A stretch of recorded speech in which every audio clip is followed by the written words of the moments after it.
Jeho IQ dosahovalo 82 bodov, trpel paranoidnou schizofréniou a bol to taký rodinný typ. To znamená, že vraždy vykonával so svojím 12-ročným synom.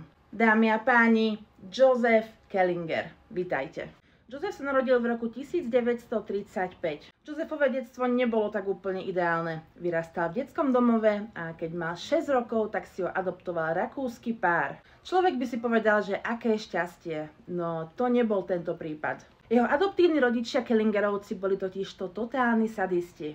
Nútili ho klačať na ostrých kameňoch, taktiež ho zamkýňali do šatníka a nútili ho jesť jeho vlastné exkrementy. Popri tom všetkom mu bolo taktiež odopierané jedlo, na telo mu prikladali rozžeravené železo.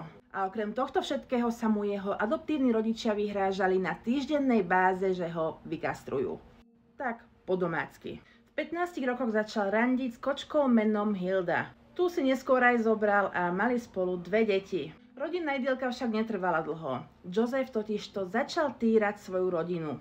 Svojim 2 deťom a manželke začal robiť presne tie isté veci, ktoré si prežil on sám. A tak sa s ním Hilda rozišla. No Josephovi netrvalo veľmi dlho a našiel si druhú ženu. S touto ženou mal 5 detí. Samozrejme, tieto svoje deti týral. No okrem toho, že bol úplne zlým rodičom, tak si povedal, že je čas na brigádu. A tak si takú jednu vymyslel. A jeden pekný deň podpálil svoj dom.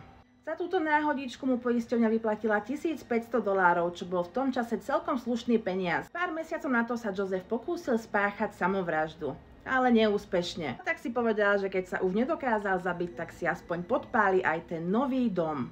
No toto obdobie evidentne nebolo Josephovým najlepším. Dom sa pokúsil podpáliť dokonca 4-krát a ani raz sa mu to nepodarilo. No treba dodať, že Josephove poruchy boli v tomto období za to o to viac v rozkvete. Svoje deti značkoval horúcim železom a začal trpieť čoraz intenzívnejšími halucináciami. Karta mu išla tak veľmi, že sa zvykol rozprávať s levitujúcou hlavou menom Charlie. A popri tom v hlave počul hlas samotného boha, ktorý mu prikazoval, aby zabíjal malé deti a aby im odsekával genitálie. Až sa jeden pekný večer so svojím božím poslaním zveril svojmu malému chlapcovi, 12-ročnému Michaelovi. Michael bol z toho nadšený a svojmu otcovi povedal, že mu s tým rád pomôže. Josephovi ani netrebalo viac a hneď na to so svojím synom uniesol malého Portoričana. Malého José Coláza títo 2 hodiny mučili. A keď na ňom vyskúšali už hádam všetko, nakoniec mu odrezali penis a nechali ho vykrvácať. No a potom Josephovi zrazu napadlo, že by mal zabiť jedno zo svojich 5 detí. Vybral si Josepha juniora.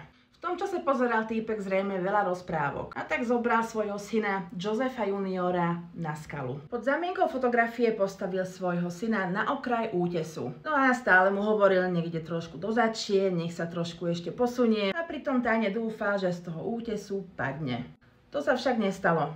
Potom išiel Joseph so svojimi 2 synmi podpáliť karaván. No a v tom horiacom karavane sa pokúsil svojho syna Josepha juniora zamknúť. A teda chcel ho tam nechať uhorieť. No, aj toto bolo neúspešné. A tak o 3 dni vezme Joseph svoje 2 deti k jazeru. No a tam svojho malého syna Josepha utopí. Tentoraz úspešne. Po jeho smrti si samozrejme chcel nechať vyplatiť mladého poistku. Avšak poisťovňa cítila, že to tu nejak trošku zaváňa podvodom a tak ho nevyplatila. Dokonca aj polícia sa do ňoho obula, ale nemali dôkazy a tak ho museli prepustiť a nechať to celé plávať. Joseph bol chudobný a potreboval peniaze a tak sa rozhodol, že začne chodiť so svojím synom po domoch a začne ich vykrádať. Tieto lúpežné prepadnutia sa konali v noci. A keď v tom dome bola žena, tak ju zviazali o posteľ a Joseph ju znásilnil. No bolo, že v dome natrafili na 5-člennú rodinu. Tu už začína uspokojovať svoje sadistické chute a 5-člennú rodinu začne týrať. Tak veľmi, že jednej žene sa pokúsi dokonca odrezať prso. No nedarí sa mu to a tak ju nechá tak, no žena na poranenia takmer podľahla. Lúpeže pokračujú a títo 2 za sebou zanechávajú šnúru znásilnených žien. Potom natrafia na dom v New Jersey, kde žije 8-členná rodina. Túto rodinu priviažú o stoličky s káblami od elektrospotrebičov. A v tej chvíli, ako je tam celá rodina zviazaná, tak do domu vstúpi ošetrovateľka. Mária mala 21 rokov. Joseph ju prinútil vyzlieť sa do naha. Prikázal jej, aby jednému z členov rodiny odhryzla penis. To, že komu, to bolo na jej rozhodnutí. No Mária odmietla. Joseph odmietnutie nebral tak úplne najlepšie a Máriu zobral dole do pivnice. Tam ju priviazal, znásilnil a popri tom, ako ju znásilňoval, tak ju bodal nožíkom. Bodal ju do krku, do chrbta, proste všade. Mária nemala ani najmenšiu šancu prežiť. Popri tom, kým bola Mária dole v pivnici bodaná, tak sa jednému z rukojemníkov podarilo vyslobodiť. So zviazanými rukami vybehla von na ulicu a začala zúfalo kričať o pomoc. Susedia si ju hneď všimli a okamžite zavolali políciu. Asi ako predpokladáš, tak Joseph so synom začali utekať ako o život. Začali zo seba strhávať zakrvavené oblečenie. A taktiež sa počas úteku samozrejme zbavil aj zbrane. Veľa im to však nepomohlo, lebo svedkovia prežili a tak dokázali svedčiť. Taktiež bola nájdená zakrvavená košela. A keď sa Joseph obhajoval tým, že síce zabil človeka, no len plnil Božie prikázanie, nejak mu to nepomohlo. Odsúdili ho na doživotie.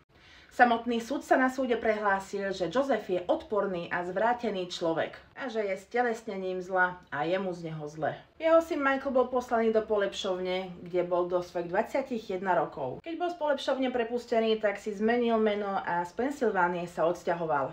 No a tento náš Joseph sa niekoľkokrát pokúsil o samovraždu. Raz sa dokonca pokúsil podpáliť samého seba. Ale zás mu to nevyšlo. Tak bol poslaný do psychiatrickej liečebne. Počas jedného televízneho interviu dokonca Joseph prehlásil, že jeho najväčším snom je upáliť všetkých ľudí na planéte a potom spáchať samovraždu. Joseph strávil zvyšok života vo väzení pre psychicky narušených ľudí. A v roku 1996 umiera na zlyhanie srdca. Ak ťa moje príbehy zaujímajú, daj mi follow a vidíme sa opäť o pár dní. Čau.